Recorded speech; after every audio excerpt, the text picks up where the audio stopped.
Beach FM, locals talking to locals. It's time to catch up with my good friend and also an excellent man that likes having a chat. Did you have to work today, or was it No. I did. Yeah, I was giving a talk to a group of hard case Kapiti people up at the Waikanae Boat Club. Had a lovely lunch there. Gosh, they do a good meal. I must admit, it's the first time I'd been there. And, I've been to the cafe alongside and all the other cafes and that around Waikanae Beach area, but not to the yacht club. So it's pretty impressive. So, yeah, I just talked the usual silly nonsense, and a few people said thank you, and then we went home. It was quite nice. Okay, that's good. Yeah, a couple of little reds, I suppose. Okay, let's look back on the Hurricanes, shall we? Just a little bit here. Well, I mean, they played damn well right throughout the season, and then sort of got flattened by not being able to play again, which I thought was pretty hard going. They didn't impress at the start. I remember us talking about this, Ron, and thinking it might be a long season, the fact that Bowden Barrett had gone, and did we think that, Garden Bishop was the ideal replacement, and the others that they used in that role, particularly TJ Perenara, would the forwards stand up to the other packs? But they just got better and better. I was most impressed with the win that they had against the Blues, and when they beat them and them beating the Crusaders. I mean, they were two outstanding victories. When it came to the last one, to me, they looked like a team that probably hadn't trained much all week. They knew that the punch had gone out of the contest, and even though they wanted to beat the Highlanders when they got down there, it was one of those games in which if things started to go wrong, they might just continue to, and with 3 tries disallowed, you sort of got the feeling that they were up against it. But I think, a really good pass mark for a team which had their top coach taken away by the All Blacks. Jason Holland slotting in and did a really good job. And the impressive thing for me was that the forward pack really held its own everywhere they played. Yeah, you did, right. And that's fair enough. That's exactly what I wanted to hear from. Now, of course, I want to talk some bowls now. It's really rugby as well. And the VC Cup, which is on next weekend, not this weekend, at the Raumati Bowling Club. But former All Black player and coach Alex Grizz Wylie is there. And, yes. And I'm looking forward to that for one reason as much as any.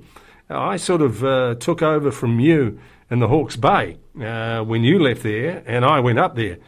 And I can remember the second season, and the Bay was going down to play Canterbury. And then 4 guys that had played with Grizz and played with the All Blacks altogether decided they wanted to go for lunch. What he had at that stage was a pub. And I remember going down there, and it was just hilarious. I mean, it just never stopped. It was unbelievable. Oh well, he's. I mean, for those who don't know Alec Wylie, then they'd look on him as a rough diamond. Currently, I think pointing a bony bent finger towards us all on TV when he promotes Wet and Forget. I think it is, isn't it? I should remember those things.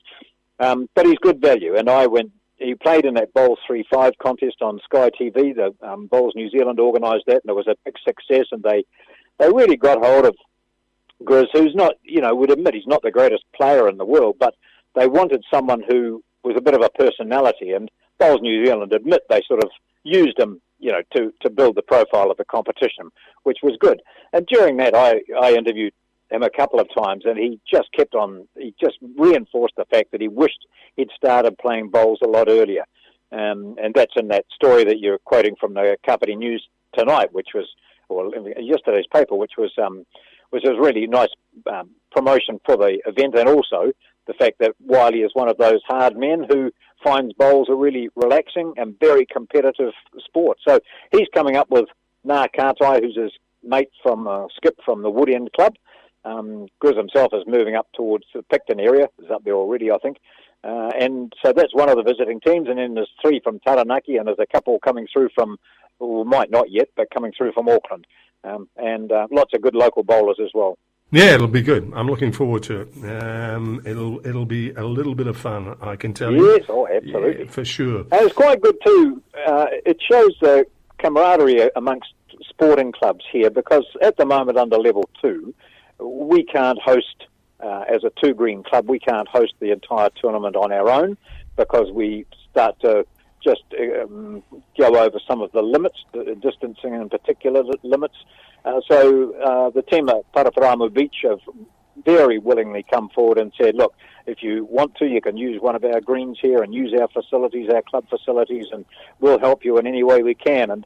And you know, it's really good that we get that sort of cooperation amongst sporting clubs, and I'm talking particularly bowls clubs here. Yeah, that makes it good. All right, we'll set it up with netball now, and I see the Central Pulse are at full strength for the ANZ Premier Decider. That should be a beauty.